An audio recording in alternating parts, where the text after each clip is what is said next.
नमस्कार, आप देख रहे हैं न्यूज समय तक और मैं हूं आपके साथ अमन त्रिवेदी। आइए नजर डालते हैं आज की ताजा खबरों पर। चलिए जानते हैं आज की देश और दुनिया की सिलेक्टेड काम की और महत्वपूर्ण 50 बड़ी खबरों को सिर्फ 10 मिनट में। पर अभी तक आपने इस वीडियो को लाइक नहीं किया तो लाइक कर दीजिए। मोदी सरकार का बड़ा फैसला, किसानों को जमीन के डिजिटल आइडेंटिफिकेशन नंबर दिए जाएंगे। कृषि अर्थशास्त्रियों के 32वें सम्मेलन में बोले पीएम मोदी का कृषि क्षेत्र हो रहा मजबूत, किसानों का जीवन संवारने पर फोकस, छोटे किसान फूड सिक्योरिटी की सबसे बड़ी ताकत। सर्विस चार्ज के नाम पर आम आदमी की जेब हो रही ढीली, लगातार महंगी होती जा रही ओटीटी से जुड़ी सेवाएं, फास्टैग रिचार्ज प्लान और बैंकिंग से लेकर फूड डिलीवरी से जुड़ी सेवाओं के लिए लोगों को अधिक रकम चुकानी पड़ रही, लेकिन फिर भी मोदी सरकार कर रही है, महंगाई कम हो रही। टाटा बीएसएनएल की डील ने उड़ाई जियो एयरटेल की नींद, 5G फास्ट इंटरनेट का ट्रायल शुरू, सस्ते रिचार्ज समेत यूजर्स को मिलेंगे कई बड़े फायदे, लोग बोले जियो एयरटेल का घमंड टूटेगा। पेरिस ओलंपिक में इतिहास रचने से चुकी Manu Bhaker, 25 metre pistol final में मिला चौथा स्थान, तीसरे मेडल का सपना टूटा। ओलंपिक टेली में चीन नंबर 1, 14 गोल्ड समेत 33 मेडल जीते, भारत 3 ब्रोंज के साथ 49वें स्थान पर। दुनिया में पाप बढ़ रहा है इसलिए मची तबाही, वायनाड लैंडस्लाइड में अब तक 361 लोगों की मौत हुई, इनमें 206 मृतकों की हुई पहचान, 134 शवों के टुकड़े मिले, डेड बॉडी ढूंढने के लिए सेना ड्रोन रडार हेलीकॉप्टर का ले रही सहारा, वहीं अभी भी 300 लोग लापता, जिला प्रशासन ने माना रेस्क्यू में नाकाम हुए। 69% अप्रूवल रेटिंग के साथ पीएम मोदी बने दुनिया के सबसे लोकप्रिय लीडर, अमेरिकी राष्ट्रपति टॉप 10 में भी नहीं। केंद्र सरकार ने 50,000 करोड़ रुपए के 8 national high speed corridor project को दिया मंजूरी, इसमें अयोध्या रिंग रोड और गुवाहाटी में 121 किलोमीटर का रिंग रोड शामिल, रेल मंत्री अश्विनी वैष्णव ने दी जानकारी। ताजमहल में गंगा जल लेकर पहुंचे 2 युवक, हर हर महादेव के साथ मुख्य मकबरे को करवाया स्नान, साथ ही दीवार पर चिपकाए ओम नाम का स्टिकर और बोले ये ताजमहल नहीं बल्कि हिंदुओं का शिव मंदिर ताजो महल है, सीआईएसएफ जवानों ने किया गिरफ्तार। भिवंडी कोर्ट में राहुल गांधी से जुड़े केस की सुनवाई, साल 2014 से चल रहा मामला, राहुल ने महात्मा गांधी की हत्या को आरएसएस से जोड़ा था। जम्मू कश्मीर में जल्द बजेगा विधानसभा चुनाव का बिगुल, अगले हफ्ते श्रीनगर पहुंचेगी इलेक्शन कमीशन की टीम, प्रदेश का करेगी दौरा, साथ ही आयोग सुरक्षा बलों के साथ भी करेगा बैठक। मुसलमान लव जिहाद करते और ईसाई धर्म परिवर्तन, द्वारका मठ के शंकराचार्य स्वामी सदानंद सरस्वती बोले हर राज्य को यूपी जैसा कानून लाना चाहिए।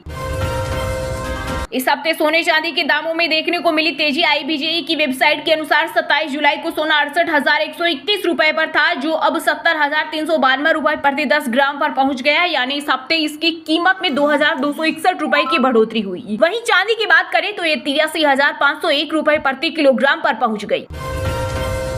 बीएसएनएल 4G की शुरू हुई नई सर्विस, करोड़ों यूजर चुन सकेंगे अपना फेवरेट नंबर, अगर आप अपने लिए कोई खास नंबर लेना चाहते हैं तो उसे आसानी से चुन सकते हैं। असम राइफल्स की 2 बटालियन भेजी जाएगी जम्मू, सुरक्षा ग्रिड मजबूत बनाने और घाटी में लगातार बढ़ रही आतंकी घटनाओं के बीच केंद्र सरकार ने लिया बड़ा फैसला। राम के अस्तित्व पर फिर उठे सवाल, तमिलनाडु के परिवहन मंत्री एसएस शिवशंकर बोले राम के वजूद का सबूत नहीं, राम अवतार होता तो उनका जन्म नहीं होता, अगर जन्म हुआ होता तो भगवान नहीं।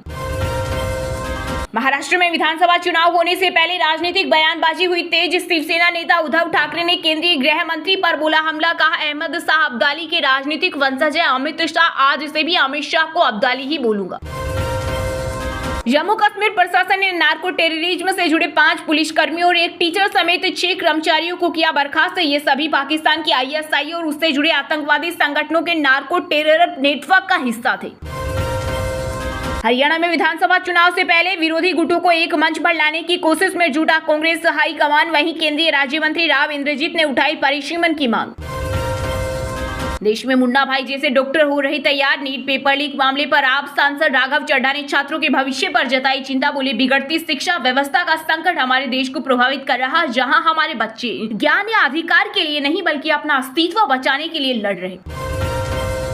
यूपी में बनेगा तीसरा एक्सप्रेस वे, सिर्फ 1.5 घंटे में होगा आगरा से ग्वालियर का सफर, 4,263 करोड़ रुपए से होगा निर्माण। राकेश शर्मा के बाद अंतरिक्ष में जाने वाले दूसरे भारतीय बनेंगे ग्रुप कैप्टन सुधांशु शुक्ला, इस साल अक्टूबर के बाद होने वाले इंटरनेशनल स्पेस स्टेशन के लिए इसरो नासा के पहले संयुक्त मिशन के लिए ग्रुप कैप्टन सुधांशु शुक्ला को प्राइम एस्ट्रोनॉट नॉमिनेट किया। हिमाचल के लाहौल स्पीति की पिन वैली में फिर बादल फटा। 2 दिन में 8 मौतें और 46 लोग लापता। वहीं एमपी, छत्तीसगढ़, राजस्थान, महाराष्ट्र, कर्नाटक समेत कई राज्यों में आज भारी बारिश का रेड अलर्ट। जून और जुलाई में श्रीनगर में गर्मी ने तोड़ा 132 वर्षों का रिकॉर्ड। मौसम विभाग के मुताबिक 10 अगस्त तक रोजाना होगी बारिश। गृह मंत्रालय का बहुत बड़ा एक्शन, पद से हटाए गए BSF chief Nitin Agrawal. Special DG पर भी गिरी गाज, होम केडर भेजे गए। माना जा रहा है कि जम्मू कश्मीर में पिछले 1 साल से हो रही लगातार आतंकियों की घुसपैठ डीजी बीएसएफ और स्पेशल डीजी बीएसएफ को हटाने की मुख्य वजह। एक और युद्ध की आहट, अमेरिका ने पश्चिम एशिया में भेजे युद्धपोत और लड़ाकू विमान। इजरायल ईरान तनाव ने बढ़ाई चिंता। Drone, radar, helicopter. केरल के वायनाड भूस्खलन में 5वें दिन के रेस्क्यू में तकनीक का सहारा ले रही एजेंसियां, अभी भी 300 लोग लापता। अमेरिकी चुनाव में डोनाल्ड ट्रंप के खिलाफ डेमोक्रेटिक पार्टी से भारतवंशी कमला हैरिस होगी राष्ट्रपति उम्मीदवार। राष्ट्रपति चुनाव लड़ने वाली पहली श्वेत महिला बनेगी। जो बाइडेन बोले, मुझे आप पर गर्व। पंजाब के सीएम भगवंत मान नहीं जा पाएंगे पेरिस। केंद्र सरकार ने नहीं दी अनुमति। ओलंपिक में भारतीय हॉकी टीम को सपोर्ट करने का था प्लान। लाडली बहन योजना चुनावी जुमला नहीं बल्कि स्थायी योजना है। महाराष्ट्र के मुख्यमंत्री एकनाथ शिंदे ने विपक्ष पर लगाया भ्रम फैलाने का आरोप। जम्मू में एलजी मनोज सिन्हा का बड़ा एक्शन, आतंकियों के मददगार 6 सरकारी कर्मचारियों को किया बर्खास्त, इनमें एक टीचर भी शामिल। रेपर नेजी को हराते हुए सना मकबूल ने जीती बिग बॉस OTT 3 की ट्रॉफी। चमचमाती ट्रॉफी सहित मिले 25 लाख रुपए। वहीं कट्टर प्रतिद्वंदी रणवीर सोरी को नहीं पच रही सना मकबूल की जीत। फिर एक ट्रैक पर आमने सामने आई 2 ट्रेनें। टीएमसी नेता रिजू दत्ता ने वीडियो शेयर कर उठाए सवाल। वहीं रेलवे का जवाब वीडियो भ्रामक है। भारतीय दूरसंचार नियामक प्राधिकरण की नई गाइडलाइन से ग्राहकों की होगी बल्ले बल्ले। 24 घंटे नेटवर्क न होने पर मिलेगा मुआवजा। ट्राई के नए नियम 6 महीने बाद होंगे लागू। भाजपा घर परिवार के खिलाफ सपा प्रमुख अखिलेश यादव ने बीजेपी को दी चुनौती। कहा, अगर हिम्मत है तो पूरे देश में लागू करें नजूल भूमि संपत्ति विधेयक। बसे बसाए घर उजाड़कर भाजपा वालों को क्या मिलेगा? क्या भूमाफियाओं के लिए भाजपा जनता को बेघर कर देगी? महाराष्ट्र विधानसभा चुनाव को लेकर बड़ी खबर, महायुति गठबंधन में सीटों के बंटवारे का फॉर्मूला तय। 15 अगस्त को होगा ऐलान। एससी कोटे में कोटा मंजूरी के फैसले का असर नए दलित नेताओं को जन्म देगा। सुप्रीम कोर्ट का फैसला, ओबीसी राजनीति वाला ट्रेंड एससी में भी दिखेगा। न्यायालयों की वजह से मध्यस्थता में बढ़ी देश की साख। सुप्रीम कोर्ट की जज हिमा कोहली बोली, भारत बन सकता है इसका केंद्र। काकोरी ट्रेन एक्शन के शताब्दी वर्ष मनाएगी यूपी की योगी सरकार। 9 से 15 अगस्त तक हर घर बहराया जाएगा तिरंगा। अमित शाह के खिलाफ विशेषाधिकार हनन की कार्रवाई की मांग। कांग्रेस नेता जयराम रमेश बोले, वायनाड हादसे पर गृह मंत्री ने सदन को गुमराह किया। केरल के वायनाड में मर्फी और माया इंसानों को भी दे रहे मात। जहां फेल हुई रेस्क्यू टीम, वहां के लिए 10 शवों को खोज निकाला। भ्रष्टाचार के मुद्दे पर कर्नाटक सरकार को घेरने निकले बीजेपी जेडीएस 10 दिवसीय पद यात्रा की शुरू। प्रदेश भाजपा के महासचिव पी राजीव बोले, टैक्स के पैसों का इस्तेमाल चुनाव के लिए कर रही सिद्धारमैया सरकार। पंजाब में पंचायत चुनाव को लेकर पीआईएल दाखिल। जनवरी में भंग के बाद नहीं हुए चुनाव। हाईकोर्ट में सोमवार को होगी मामले पर सुनवाई। डेरा प्रमुख राम रहीम पर मामला लंबित, मुकदमा चलाने के लिए तत्काल मंजूरी दी सीएम भगवंत मान। पंजाब सरकार से शिरोमणि अकाली दल ने की मांग। दुनिया के किसी भी कोने में राखी पहुंचाएगा डाक विभाग। हर हाल में भाई के पत्ते पर पहुंचाएगा डाकिया। भूल भुलैया 3 की शूटिंग पूरी हुई। कार्तिक आर्यन ने वीडियो शेयर कर दी जानकारी। बोले, इस साल दिवाली पर मिलते हैं। कारगिल में 3 मंजिला बिल्डिंग गिरने से 12 लोग घायल। पहाड़ी ढलान के नीचे कंस्ट्रक्शन के दौरान हुआ हादसा। मजिस्ट्रेट जांच के आदेश। अमेरिका के संघीय अदालत में टिकटॉक के खिलाफ दायर किया मुकदमा। बच्चों की प्राइवेसी के उल्लंघन का लगाया आरोप। चलिए अब जानते हैं जो आम आदमी के काम की और फायदेमंद खबरें हैं उनको विस्तार से। पर इससे पहले अभी तक आपने इस वीडियो को लाइक नहीं किया तो लाइक कर दीजिए। सर्विस चार्ज के नाम पर आम आदमी की जेब हो रही ढीली। लगातार महंगी होती जा रही ओटीटी से जुड़ी सेवाएं, फास्टैग रिचार्ज प्लान और बैंकिंग से लेकर फूड डिलीवरी से जुड़ी सेवाओं के लिए लोगों को अधिक रकम चुकानी पड़ रही है। जी हां, देश में बैंकिंग, फाइनेंस से लेकर रोजमर्रा से जुड़ी जरूरी तमाम सेवाओं के लिए लोगों की जेब पर बोझ बढ़ रहा है। बैंक और अन्य सेवा प्रदाता कंपनियां लगातार अपने शुल्कों को बढ़ा रही है, जिससे लोगों की जेब से धीरे से हर वर्ष हजारों रुपए सिर्फ सर्विस चार्ज के तौर पर निकल रहे हैं। कई शुल्क ऐसे हैं जिनके बारे में लोगों को पता ही नहीं है या फिर नियमों की ठीक से जानकारी नहीं होने के कारण लोगों को जुर्माने के तौर पर वह धनराशि चुकानी पड़ रही है। जून में टेलीकॉम कंपनियों ने अपने रिचार्ज प्लान की कीमतों में 27% तक इजाफा कर दिया। साथ ही ऑनलाइन पेमेंट व रिचार्ज की सुविधा देने वाली कंपनियां भी प्रति रिचार्ज ₹1.5 से ₹2.5 अतिरिक्त शुल्क वसूल रही है। बैंक हर सेवा के लिए वसूल रहे रकम निजी से लेकर सरकारी क्षेत्र के बैंक ग्राहकों को दी जा रही तमाम सुविधाओं के नाम पर शुल्क वसूल रही है। साथ ही न्यूनतम बैलेंस खाते में न होने पर लोगों के खाते में उल्टे जुर्माने के तौर पर भी बड़ी धनराशि वसूल रही है।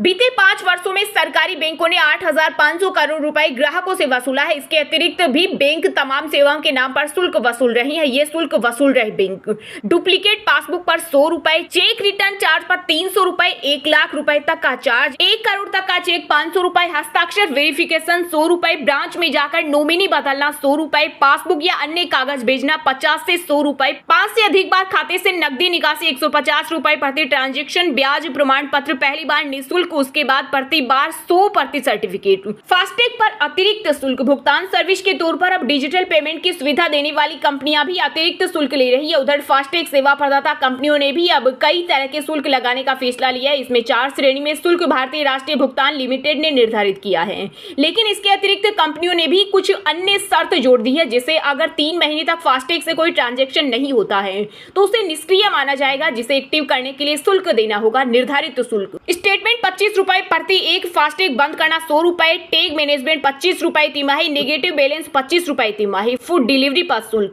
पिछले दिनों फूड डिलीवरी करने वाले जोमेटो, स्विगी जैसे प्लेटफॉर्म ने भी अपना शुल्क बढ़ा दिया है। इसमें 20% से 25% तक का एक झटके में इजाफा किया गया है। पहले प्रति ऑर्डर प्लेटफॉर्म शुल्क ₹2 लिया जाता था, जिसे बाद में बढ़ाकर ₹5 किया गया और अब इसे ₹6 प्रति ऑर्डर किया गया है।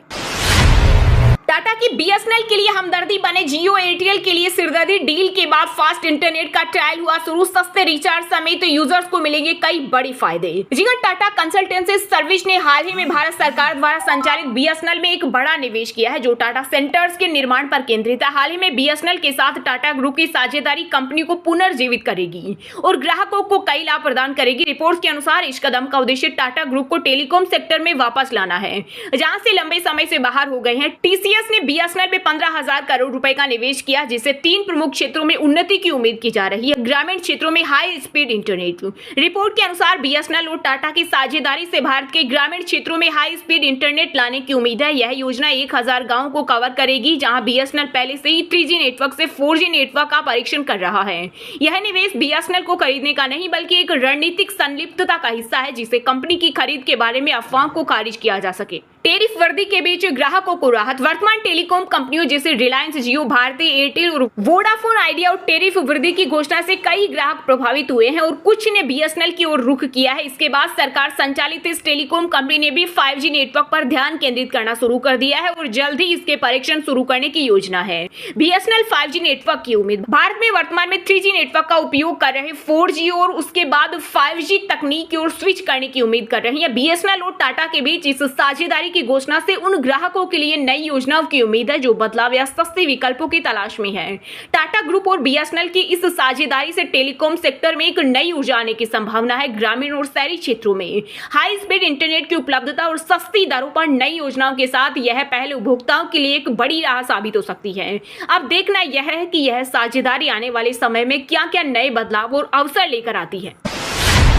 पीएम मोदी ने 32वें international association of agriculture economist का किया उद्घाटन। बोले किसानों को दिए जाएंगे जमीन के डिजिटल आइडेंटिफिकेशन नंबर। छोटे किसान ही फूड सिक्योरिटी की सबसे बड़ी ताकत। प्रधानमंत्री Narendra Modi international conference of agriculture economist के 32वें एडिशन का उद्घाटन किया। इस अवसर पर पीएम मोदी ने कहा कि भारत जितना प्राचीन है, उतने ही प्राचीन एग्रीकल्चर फूड को लेकर हमारी मान्यताएं और अनुभव हैं। उन्होंने कहा पानी की कमी और जलवायु परिवर्तन के साथ साथ पोषण एक बड़ी चुनौती है, लेकिन भारत के पास इसका समाधान है। भारत बाजरा का सबसे बड़ा उत्पादक है, जिसे दुनिया सुपर फास्ट कहती है। हमने उसे श्री अन्न नाम दिया है। न्यूनतम पानी और अधिकतम उत्पादन के सिद्धांत के आधार पर भारत वैश्विक पोषण संबंधी चिंता का समाधान कर सकता है। दरअसल ये कॉन्फ्रेंस नई दिल्ली के राष्ट्रीय कृषि विज्ञान केंद्र परिसर में हो रही है। यह कांग्रेस दुनिया भर में खेती और उससे जुड़ी समस्याओं और उसके समाधान खोजने के लिए हर 3 साल में आयोजित की जाती है। भारत में इसका आयोजन 65 साल के बाद किया जा रहा है। यह इसका आयोजन 2 से 7 अगस्त तक होगा। प्रधानमंत्री ने कार्यक्रम को संबोधित करते हुए कहा, पीएम किसान सम्मान निधि योजना में एक क्लिक से 10 करोड़ किसानों के खाते में रुपए ट्रांसफर हो जाते हैं। सरकार जमीनों के डिजिटलाइजेशन के लिए भी अभियान चला रही है। किसानों को उनकी जमीन को डिजिटल आइडेंटिफिकेशन नंबर भी दिया जाएगा। पीएम मोदी ने आगे कहा, एग्रीकल्चर हमारी इकोनॉमिक पॉलिसी का केंद्र है। हमारे यहाँ करीब 90% परिवार ऐसे हैं जिनके पास बहुत कम जमीन है। ये छोटे किसान ही भारत की फूड सिक्योरिटी की सबसे बड़ी ताकत है। यही स्थिति एशिया के कई विकासशील देशों में है, इसलिए भारत का मॉडल कई देशों में काम आ सकता है। मोदी ने कहा, मुझे पता नहीं है कि दुनिया में कहीं किसी किसान की कोई प्रतिमा हो, लेकिन भारत में आजादी के आंदोलन में जिस महापुरुष ने किसान शक्ति को जागृत किया, किसानों को आजादी के आंदोलन से जोड़ा, उस किसान नेता सरदार वल्लभ भाई पटेल की प्रतिमा भारत में है।